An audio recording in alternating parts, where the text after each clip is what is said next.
brave you.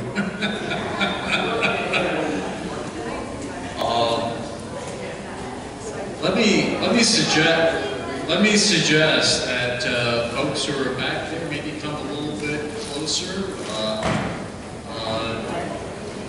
There's plenty of seats, and we're very friendly, so coming closer is a good thing. Meanwhile, while that's happening, let me just introduce myself. My name is Bill Lindenfelser, and I'm the chair of the Genesee Valley chapter of the Adirondack Mountain Club. Welcome to our February 2018 chapter meeting. There are certainly at least some faces that I don't recognize. I was wondering if we have any folks here who are new members or who are visitors just coming through. We just have a show of hands. Well, that's great. If some of our regular members could maybe introduce themselves now or perhaps a little bit later and welcome them, that would be great to see.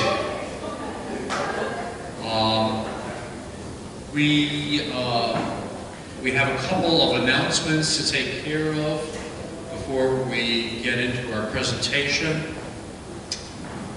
The first one I wanted to bring up is our leadership training workshop, which is going to be taking place on March 10th. There is still a number of slots available, and certainly if you have any kind of interest in leading a trip or just want to pick up some skills in terms of leadership, it's a great opportunity. It runs most of the day, and it's free. That's certainly an inducement, and includes some lunch, another inducement. And it's really quite easy to learn a little bit more about it and to sign up. You'll find the announcement regarding it in the second to last page of the Genesean, of the current Genesean. And also if you go online to our webpage, right there, sort of midway down the home page, you'll find more information regarding it, including the link to the sign-up form. So just take a look at that if you've got any interest. We've still got several slots available for that. I think next we have an announcement from Jackson Thomas regarding Expo. Expo, how many of you have attended one of our prior Expos? Second Saturday of June, look at all those great hands. Wonderful. Well, for those of you who have, you don't need to hear anything more other than the fact that if you haven't ever volunteered to help us at an Expo event, we always are in need of additional help. So Saturday, June 9th is this year's Expo in Mendon Ponds Park, and we're hoping that you not only can join us, but if you are able to spend an hour or a couple of hours while you're there actually helping us with some activity, we would love to have your assistance. And for those of you who would be interested in joining the planning committee for this year's Expo, we will be meeting again next Wednesday night, a week from tonight, at Tom and Don and Vincey's home in Fairport.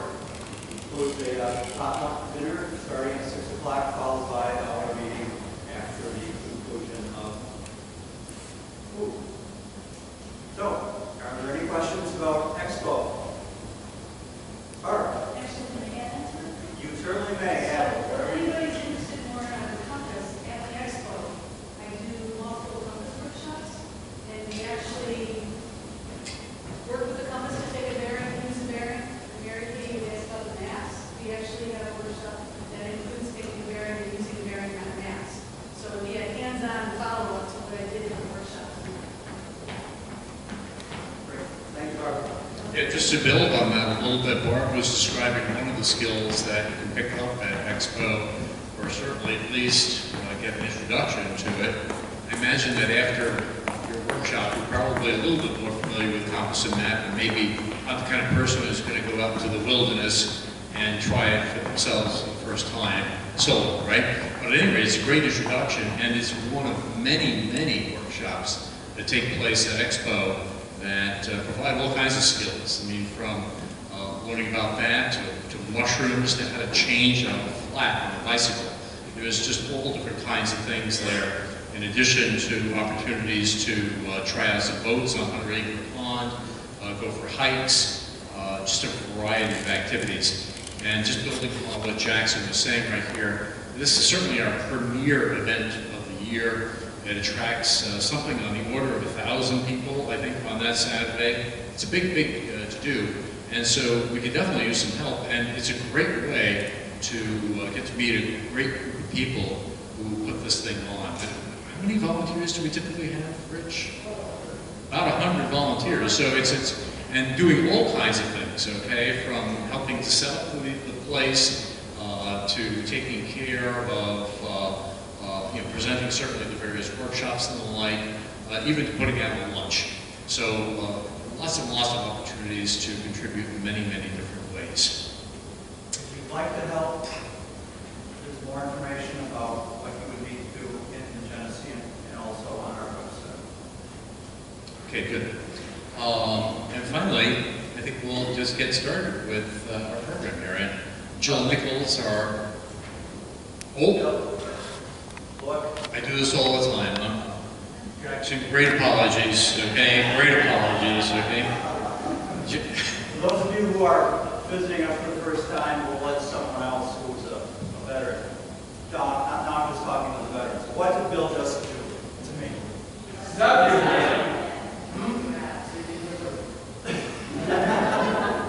He forgot to let me speak about the bookstore. So, bookstore tables right over here, and of course, any of your purchases, any and all of your purchases, go towards supporting our activities and programs that we sponsor here in the Genesee Valley Chapter of the Adirondack Club. And please stop over at the conclusion of the program and take a look at what might be available there for ways to take home with you. Thank you.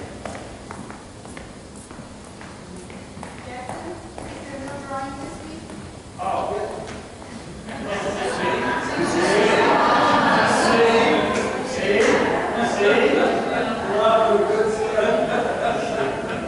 I just joined your club, Bill.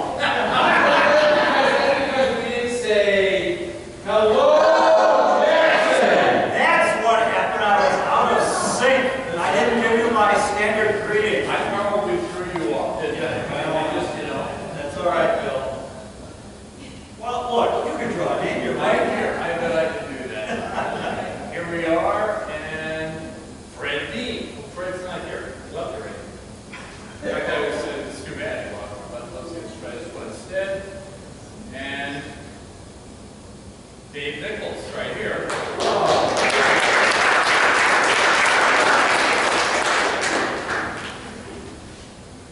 What do you think you might like?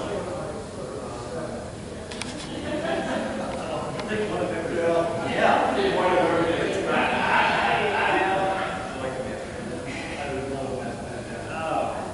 Dave very wisely has chosen to take one of these very colorful bandanas of the high peaks. And what color would you like? Green, no, white, sand, light blue, I'm out of red. Okay. Yeah, preference? For the first choice, I mean, light blue is great. Light blue is great. Same color that I.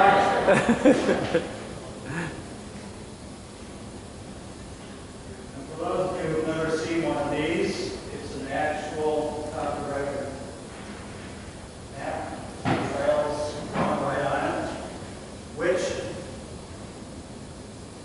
could possibly save your life someday if you're hiking up to that portion of the Adirondacks. If you happen to lose your map, or you never went with one, or there are other possibilities. Nonetheless, this could be a lifesaver. So, this bandana is now going home to the Nichols. Congratulations, Dave. Jill. Thanks, everybody. Well, we are happy to see all of you out there tonight. Thank thank you for being here. We decided to try something different this month. We wanted to see if we could offer something for families, and possibly we have a few families here who might be taking their kids adventuring. And many of us are regulars who have been there with our kids. Maybe we're approaching this with grandkids. And anyway, we've invited 3 speakers to speak to you tonight. First, we'll start out with 2 fathers. Chris Hughson and Todd Williams will be speaking to you about adventures that they have taken with their kids. They have tips on local spots to find adventures and places to go away from Rochester, and information about equipment, and they will offer questions and answers along the way if you'd like to participate in that. Our third speaker is Jen Green. She is a teacher from an educator with the Rochester, with the, I don't know if it's coming, it's the Rochester Museum and Science Center Forest School. And this is offered at Cumming Nature Center. She will tell you about how the Forest School works, and she will be the third speaker. So I'd like you to welcome Chris, Todd, and Jen.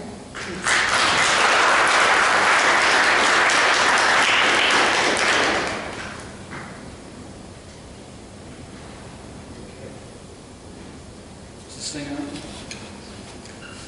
Am I on? I think so. Sounds good. Can you hear me? Are you Laura or am I Laura?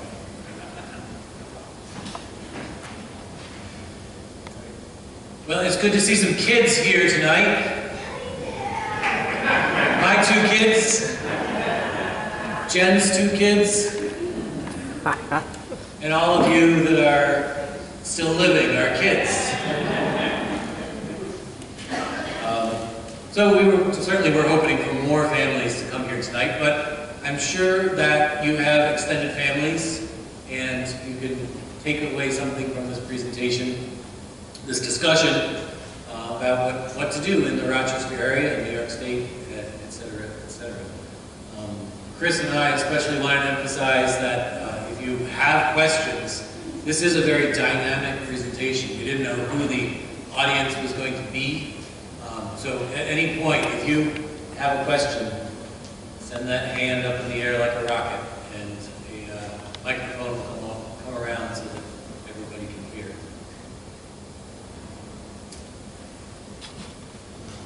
So we did try to think about the audience that we're going to have tonight, with parents that have, with an interest in outdoor activities that they wanted to share with their own kids.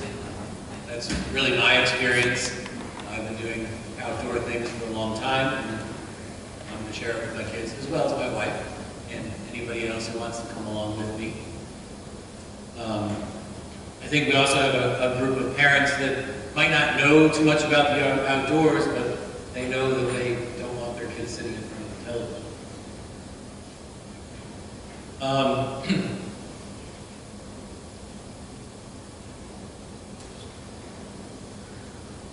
So just for us to get a sense of where we stand as an audience, right? How many of you have taken your kids, or grandkids, or extended family on a 5-mile? Good. You all deserve to be members of the ADK. Right? How many of you have camped have driven more than 2 hours from home and then camped? So you've gone on an adventure? Yes. Good. How many people have gone backpacking, just walking a short distance from civilization and slept out? I don't know if we're going to tell you anything new today. Everybody's, at least 3/4 of everybody in the hands. Thank you. It's great. Right. Do you know how to stay warm when it's drizzling and 60 degrees outside? High hypothermia risk. All right, fewer hands. We've got some people teaching you some new things. And finally, how many of you would consider yourselves experienced outdoorsmen, outdoorswomen? And a few fewer hands. Good.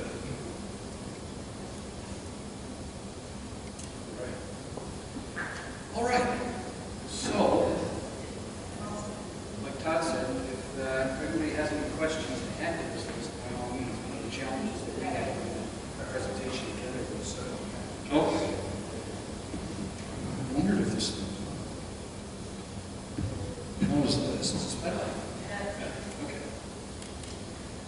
the challenges that we had was that we didn't know what the makeup of the audience was going to be or what questions people might have. So we came up with some of our own. That's why we say, anybody that has one, please interject because that will help guide the direction of the rest of the presentation, letting us know what to focus on. So some of the questions that we thought we might be able to answer is, where can we go? How do I prepare? How do I know what's too hard or too easy for my kids? Or for my grandparent? And the other thing is, how to maintain a positive attitude. I think that's one of the challenges that most parents face is kids who are reluctant, who don't want to be dragged away from the screen, or made to climb up a mountain. Oh, it's such hard work. How do you maintain that positive attitude and build interest? So we'll cover things like places to go and things to do, some how-tos, all these various activities, some do's and don'ts, both for adults and for kids. What to expect when doing certain activities, what kind of gear kids need, and adventures. Stories about places that we've been and things we've done, and how it was, how it added to the experience for our kids. Okay, so about me. I have been camping and hiking from a very early age, since I was 2. Since before I could remember. I have pictures, and that's all I remember from my early camping days. I have a daughter named Liana. She's 11.94. That decimal is important. You know, when you're that age, you're almost 12. And basically, I feel like all of the adventures that I had growing up, since before I could remember, there were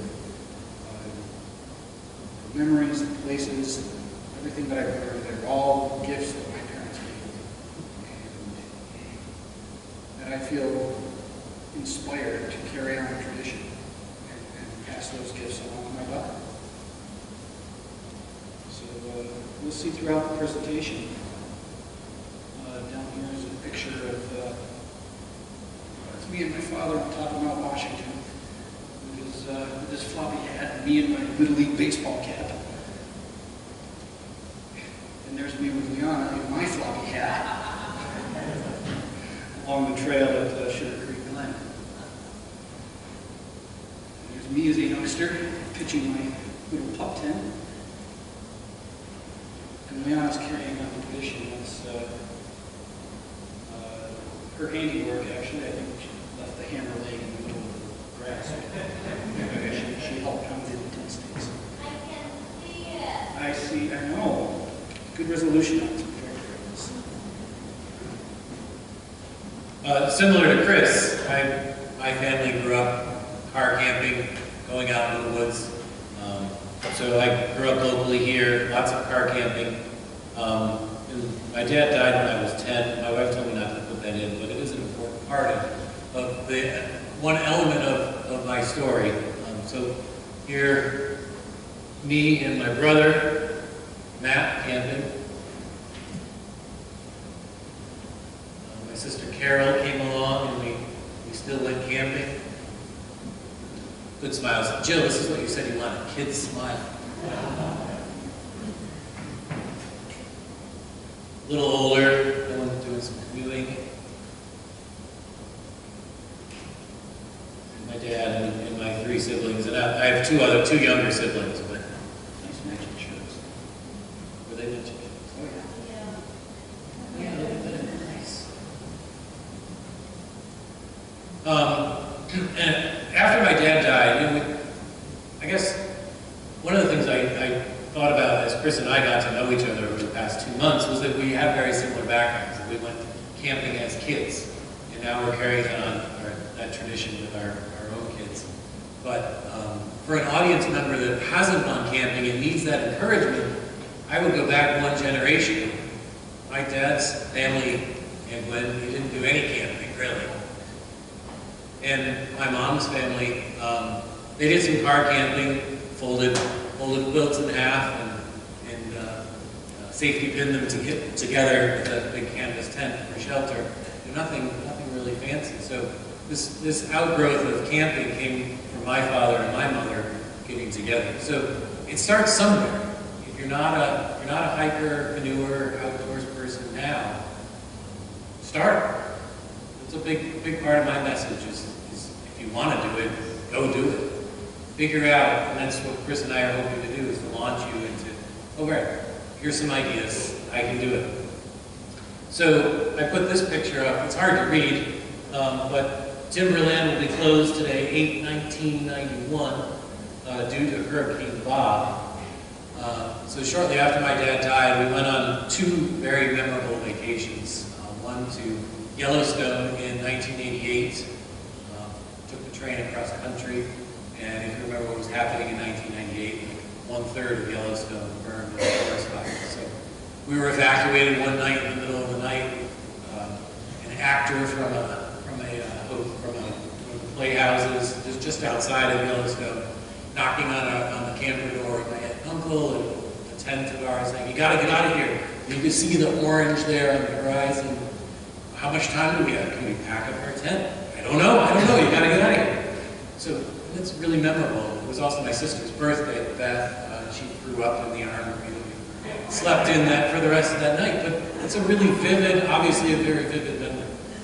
The next year, so that was a great vacation. The next year, let's go to somewhere safe like Acadia. And Hurricane Bob came through. Thankfully, there's a little more forecasting. But again, great. Threw the tent down on the ground, threw the bicycles up on top of the tent.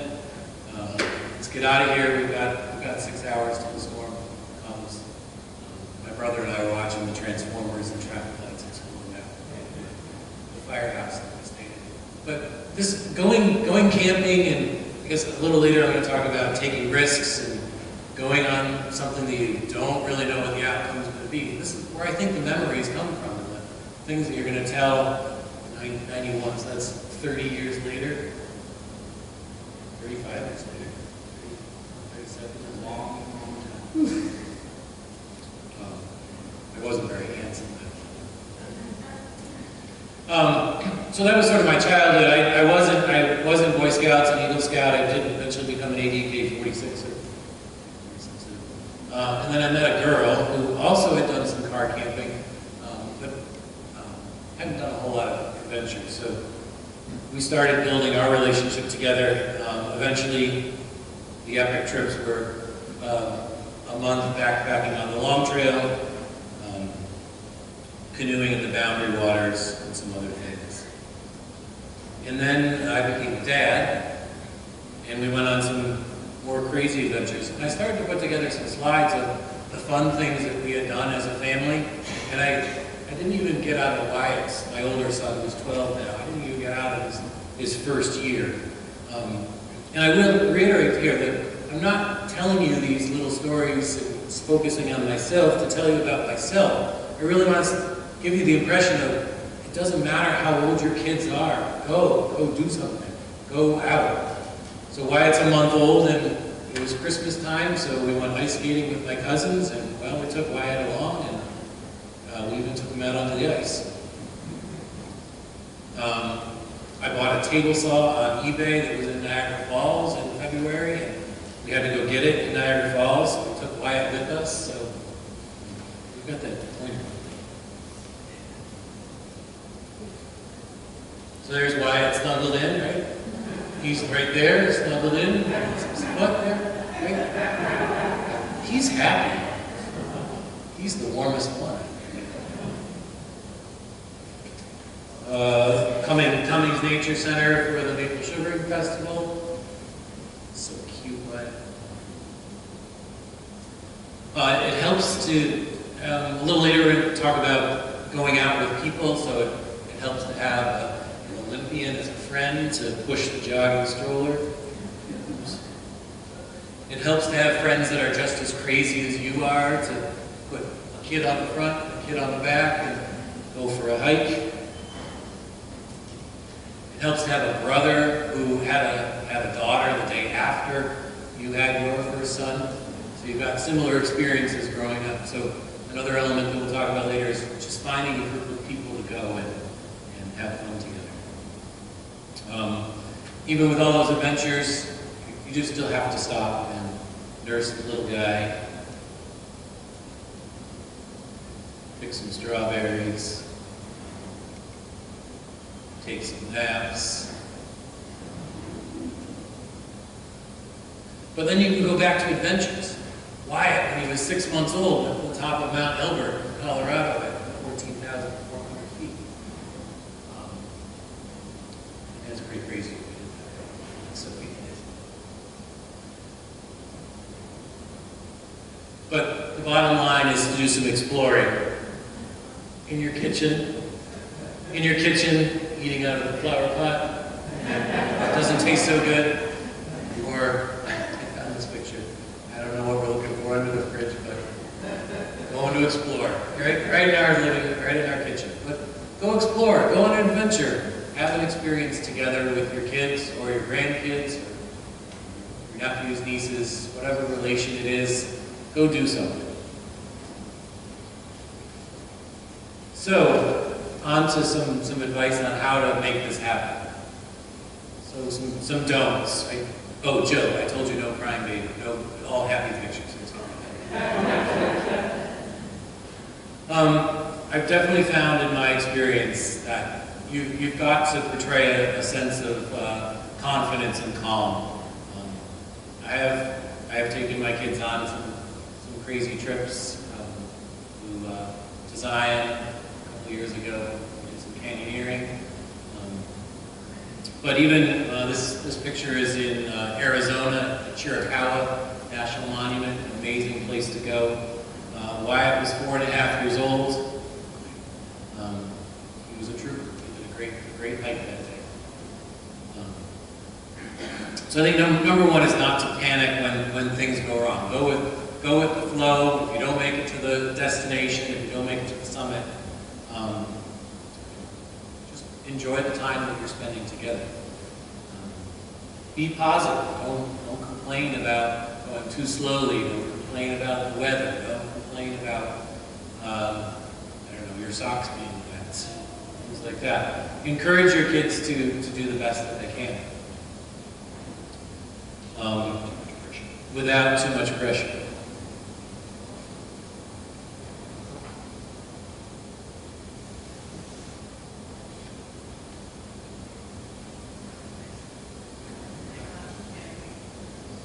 Yeah, don't panic.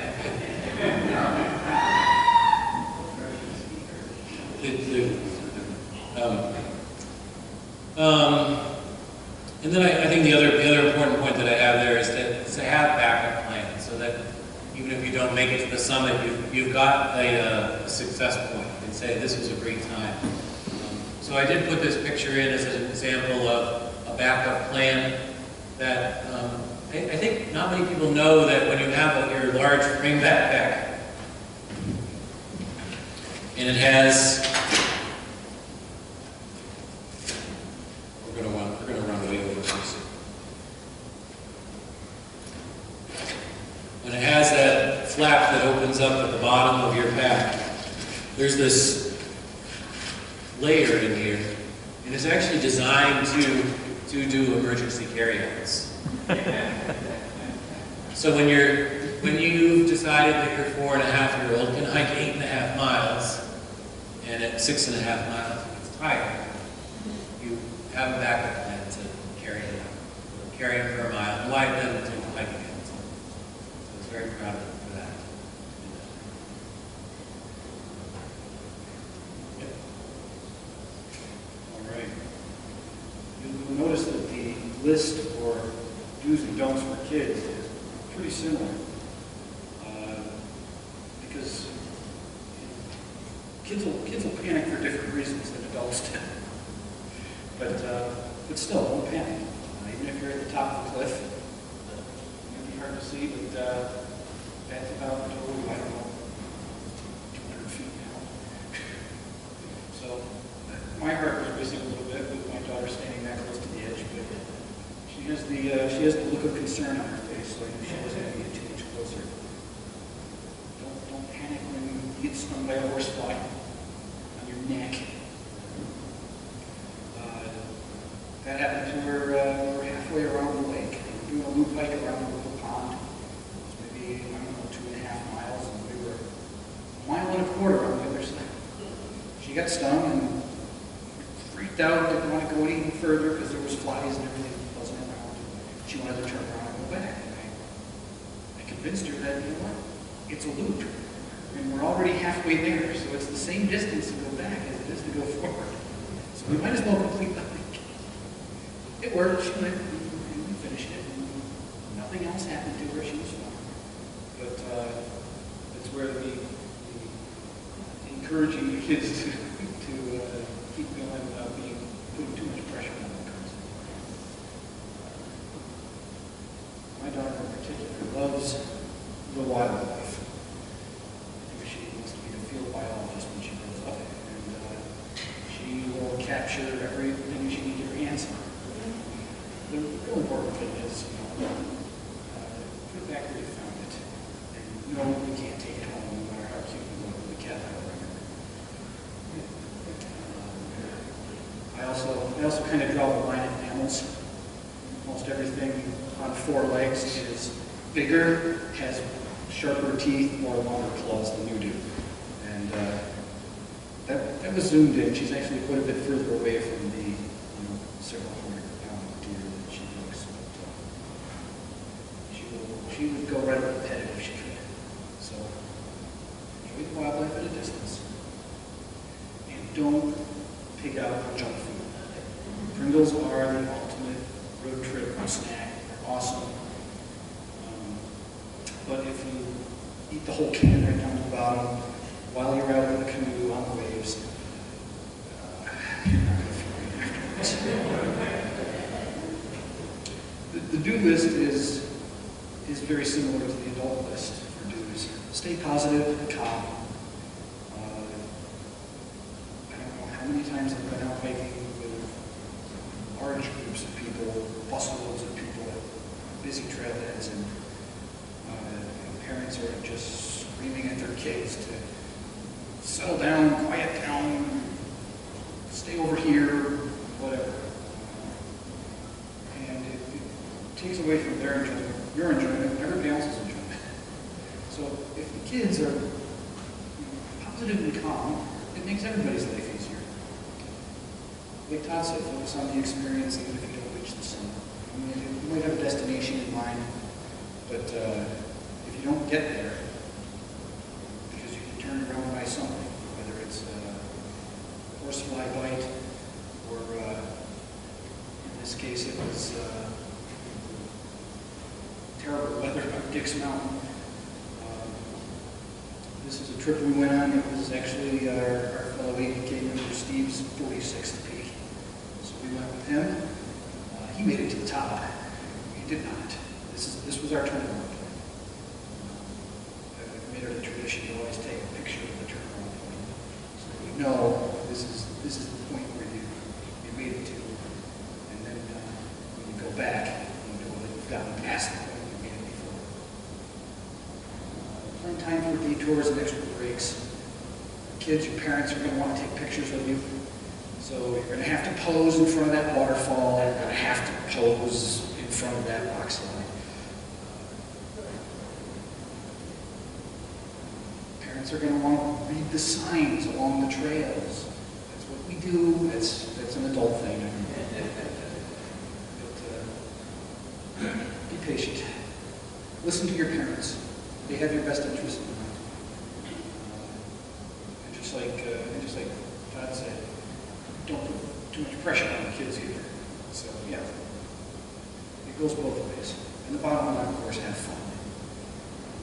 It's no fun for anyone if you're dead set on not having fun and you're going to be stubborn about it. So enjoy it while you're there. All right. So where to start? Where do you go? the easiest thing to do is start local. Talk into this. Start local. Pick a place on the map. And this is just a view of Rochester. There's Arundecoit, Webster. Greece is over there. All the green areas you see on there are parks that have trails that you can hike. Webster Park is a great one. Ellison. Basil Morella Park is the little green spot. Oh, hey, I got the thing. Right there. Perfect. While you're at it, I saw your park. Hard to see. Northwest of Basin. You guys probably can't even see it. One of my favorite little parks is Sawyer Park. Not too far. You missed it. Yeah, right there. That's the one. Is that the one with the sledding hill? No, Frisbee Hill. Frisbee Hill is what I was thinking. I think so. There's tons of them. They're everywhere. And the easiest thing to do is just pick one and go. I mean, this is Rochester. You can drive to any of them in 20 minutes. So pick a destination and go. You can even camp out in your own backyard. There's a picture of me and my brother and his Cub Scout troop in our backyard at Mount Certain of the Marshmallows. So the tradition continues.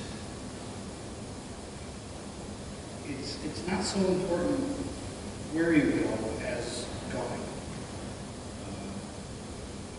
Spending too much time debating overall what should we do, you can probably get to wherever you're going before you decide. This is Basil Morella Park. This is about 1.5 miles from my house. We walked up there.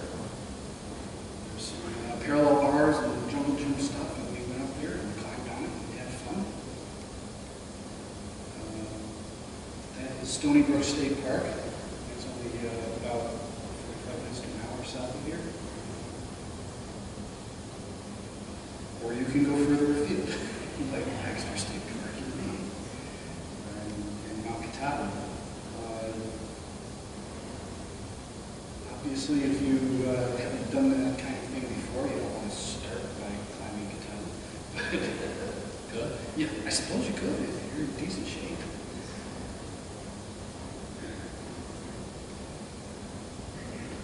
So sometimes, and I found this with my own kids, is that telling them that you're going on a hike is not the most exciting thing for them to do. Oliver especially is not so excited to go on a hike, but I've consistently found, Oliver, that once we get going, you like it. So we get moving and find some tree, some rock that looks interesting, a hiking stick that's interesting. But often another technique that my family uses is to find some other reason to go in addition to the hike or canoe or trip, adventure that we're going on. So whether it's going for food, for ice cream after the hike. I mentioned Sawyer Park up in Greece, playing frisbee golf. Basil Morella also has a frisbee golf course. Ellison Park has a really good frisbee golf course. So kids tend to like throwing balls or throwing frisbees. Playground for younger kids, the beach.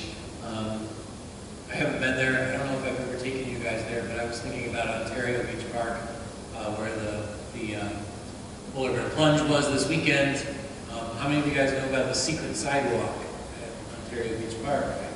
For a toddler, for somebody going on a short adventure, a trip to Abbott's, walk out the pier, walk over to the secret sidewalk on the western edge of the Ontario Beach Park, sidewalk along the waterfront. One of my wife's creative ideas was ABC photos. So right behind me is a letter of the alphabet. I think the obvious one. Everybody got a U, right? But it's amazing when you start looking for shapes in the trees or the rocks or the roots or patterns, negative patterns in the forest that you're walking through. On this particular hike on the Olympic Peninsula in Washington state. We found all 26 letters of the alphabet. When you start looking, it takes your mind off the hike, keeps everybody in a better mood, keeps everything moving along. Singing songs, classic camp stuff, scavenger hunt like I Spy, things like that. Take kids' minds off of the drudgery, hiking. When are we going to get there? So combine it with another activity to make it more fun.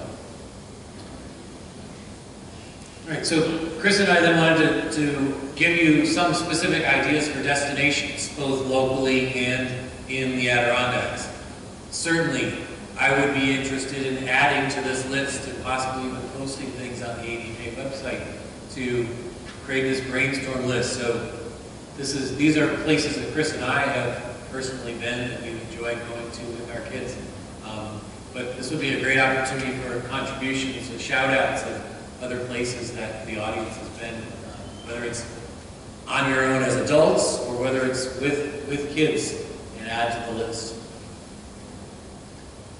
Oh, we've got pictures of Leon holding more animals and avoiding animals too. We're in full body mosquito net. Oh, adventuring in Niagara Falls.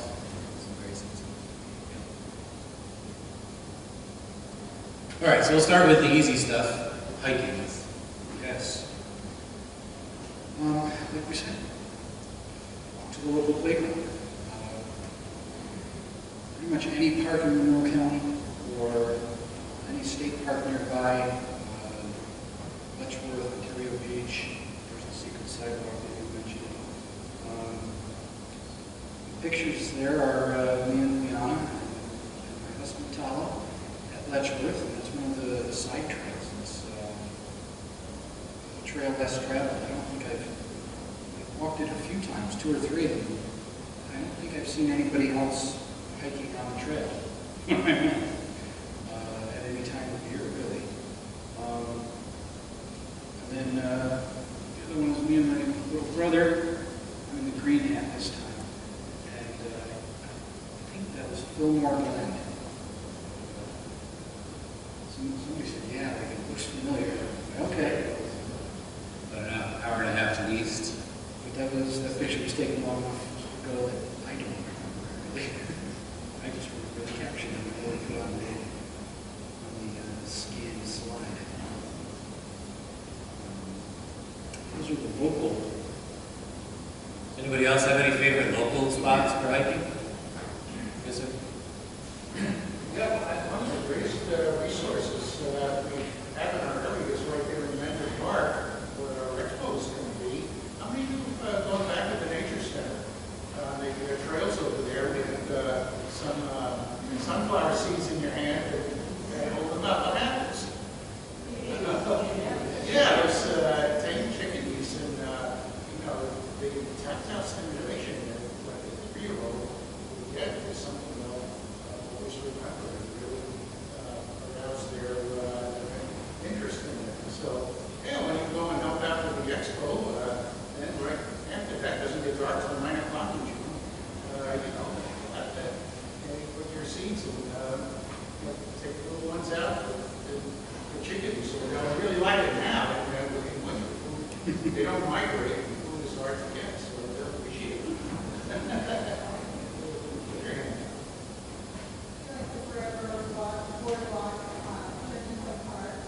Mm-hmm.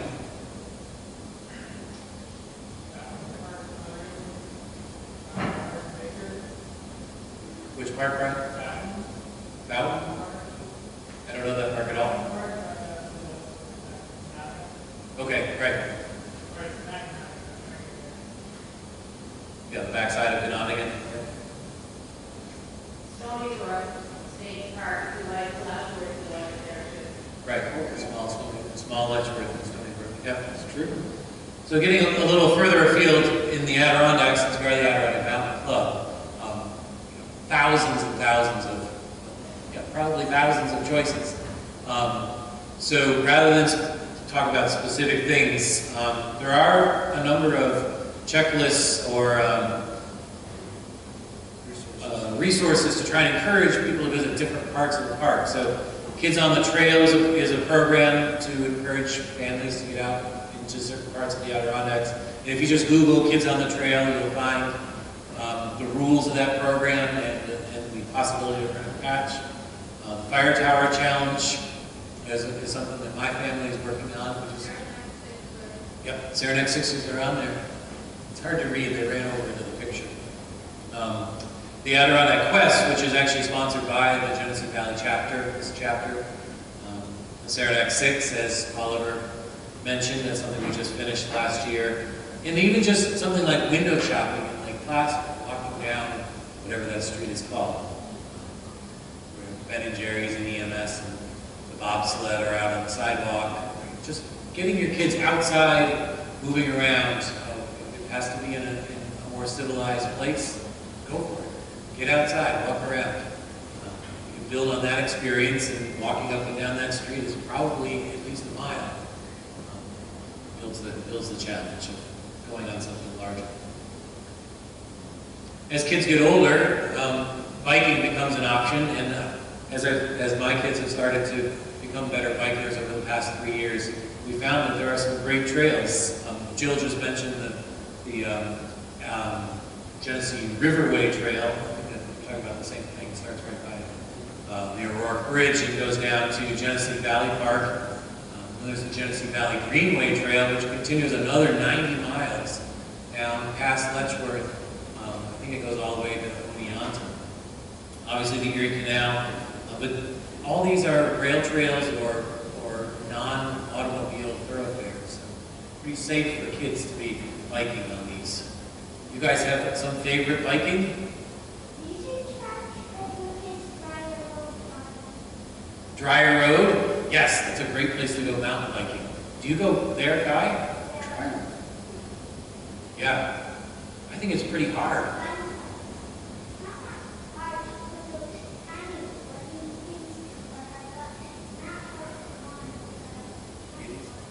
It's a challenge, right?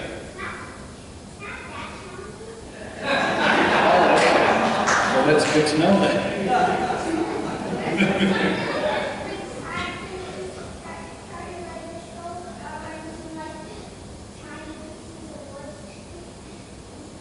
It seems to me like kids are in two different categories. There's the ones who are scared to do things, and then there's the ones apparently like you who are absolutely fearless. When you were 4, it was probably hard, though, right?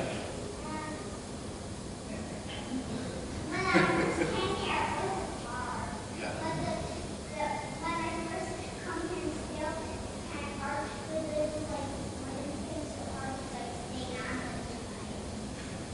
But you kept practicing, right? You did it.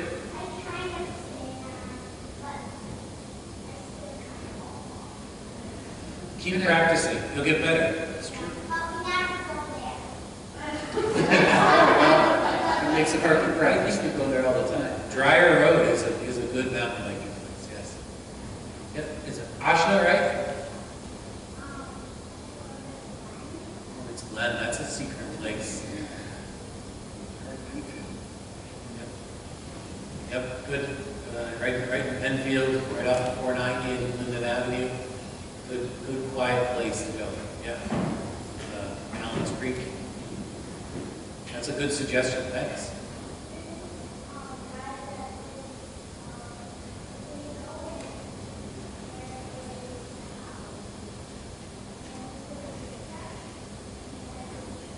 Don't give away all the surprises. You gotta go. People gotta go and find it themselves, right? People have to discover it for themselves. Another way to discover some of the hidden gems in the local area is canoeing or kayaking, paddling, whatever of the sort. But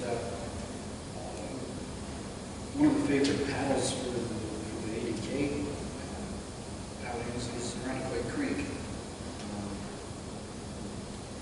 Paddling usually from the bay up towards Ellison Park, actually. That's a really good paddle on relatively calm water, and as long as you can navigate the reeds, you'll see a lot of wildlife as well as river.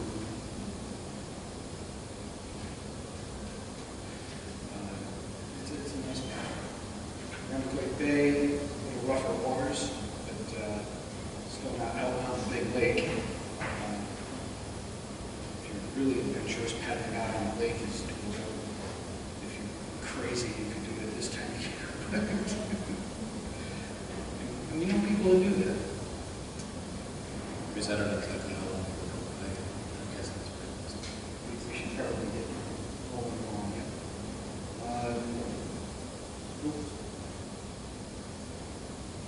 Okay, canoeing on the ADKs.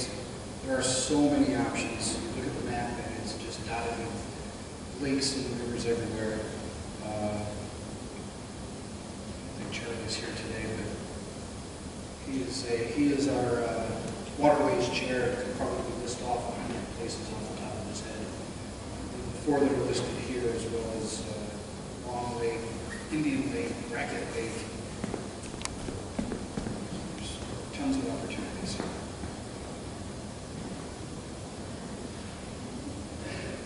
Talked about most of that. Local places to camp.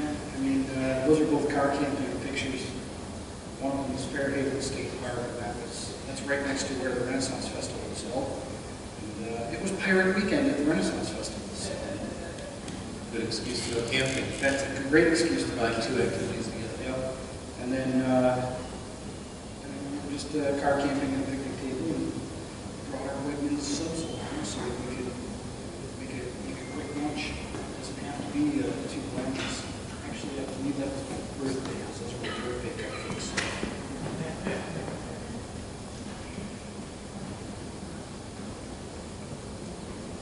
Camping in the ADKs. There are dozens of DVs and campgrounds all over the Adirondacks. There's also quite a few spots that you can go for free. They're just first come, first serve, walk in and go there. Moss Lake is a favorite of mine. There's campsites within a 1/10 of a mile of the parking lot. Whoops.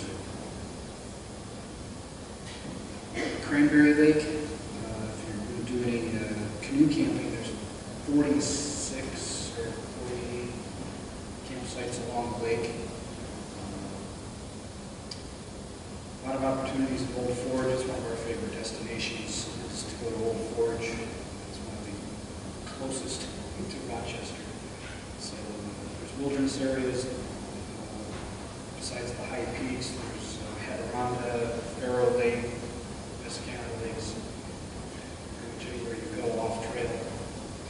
And then another favorite resource of mine is called SLIM. It's the State Lands Interactive Map. And it actually shows you where all the primitive campsites are, what all the trails can be used for, where all the boundaries of all the forests and wilderness areas are. So it's a really good resource from New York State. So that's something new that I learned from Chris. I'm going to check that out. I didn't know about that resource. When we looked at it quickly in one of our brainstorming sessions, there's a huge amount of information on the State Lands Interactive Map. So a great brainstorming tool to find more adventures to go. We also listed some other things that weren't strictly hiking, biking, backpacking, camping. Grimes Glen in Naples, the Genesee Country Museum, Seth Green Drive right in Rochester at the end of Norton Street and St. Paul Street. Great access road going down to the Genesee River. Oliver did a little research project one year about who Seth Green was. I think one of the most underrated Rochesterians. So if you don't know who Seth Green is, you should read about who he was. Or ask Oliver after the presentation today. Ganondigan, as Brian mentioned, Bowden Hill Park.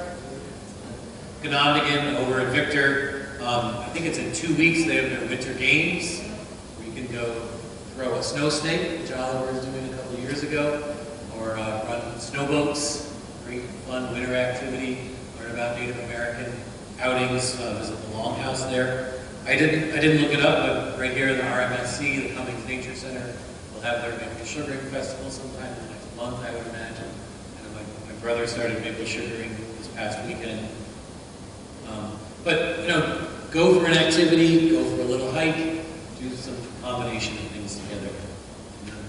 Up in the Adirondacks, plenty of museums, the Wild Center, the Adirondack Museum, some other smaller museums in Lake Placid and Saranac Lake, Sable Chasm, or very pedestrian but very exciting, you know, Enchanted Forest.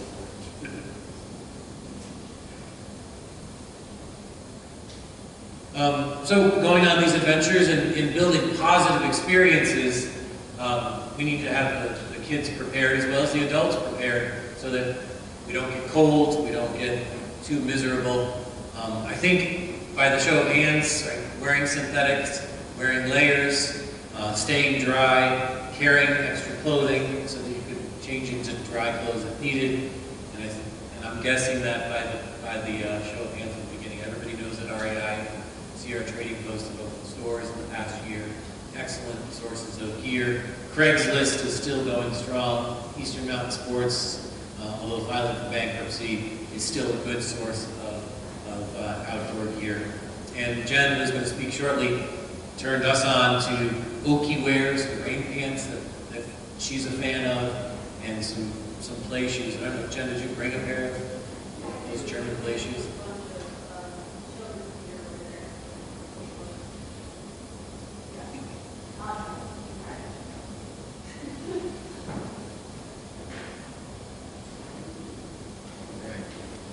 Good point to make about gear, the kids. The kids love gear. They love having their own stuff. And it doesn't have to be anything super exciting. It can be literally a stick. But if it's their hiking stick, I mean, there's Liana with her. Oh, I don't think they can see it through your head, Todd. That's her with her stick. I tied a string to the stick. That became the wrist strap, and now she had a bona fide hiking stick. And she had that for so many years that eventually it only reached her waist, and she outgrew it. But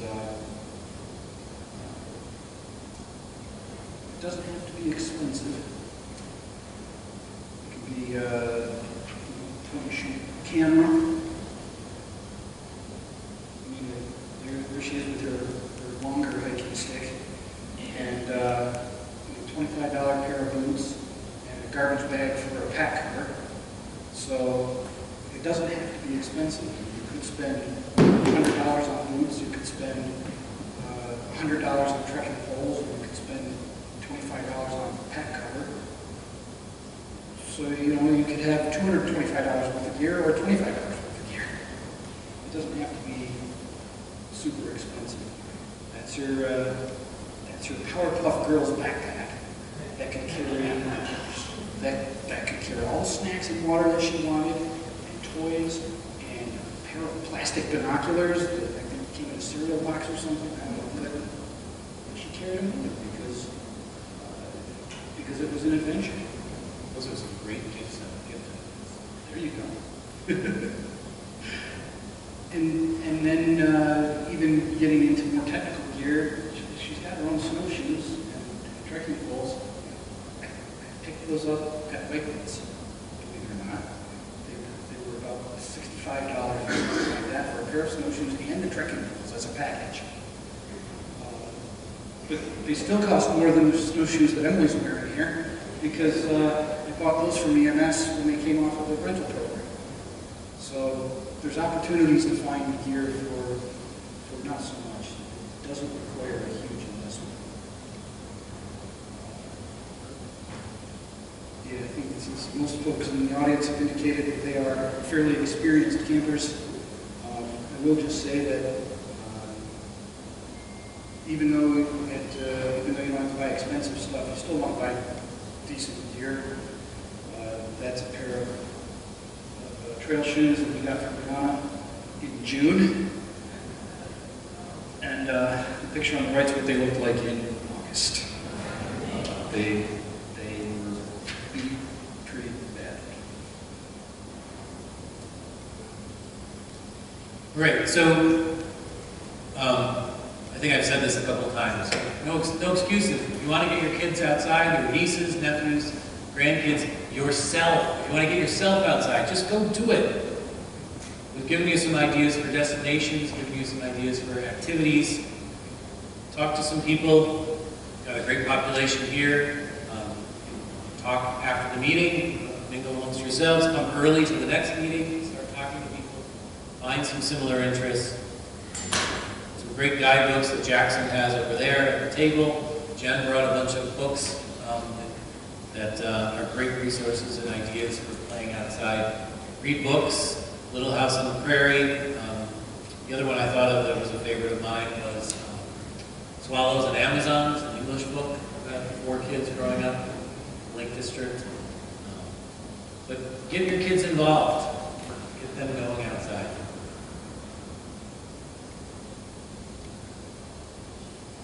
I think I'll just leave that up there and we'll finish up. And does anybody have any questions? Any more contributions?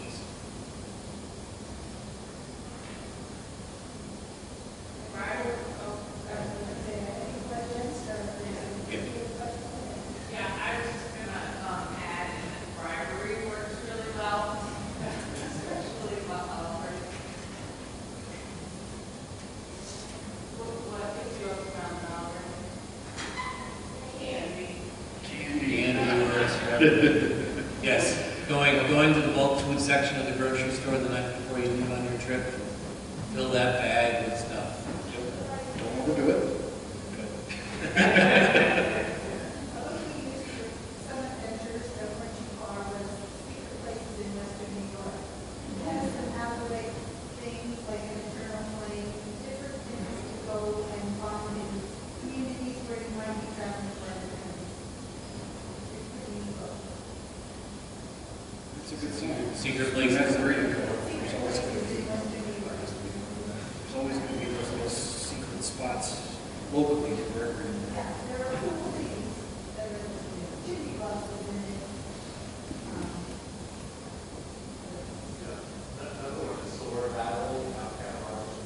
Yeah, South of Buffalo.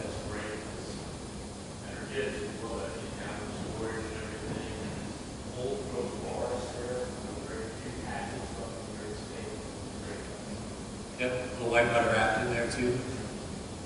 Yes? One thing I found really helps getting kids motivated at this time is make sure it's not just one kid. There are at least 2 kids that are rivalry. And so that they're first, and you tell them the only thing you can is they're first to do it. Yeah, good suggestion. Have multiple kids here. Well, for my own kids, I'm very excited to hear what Jen Green has to say about the forestry school now. It's interesting. Jen? Yes, Jen. I'm on the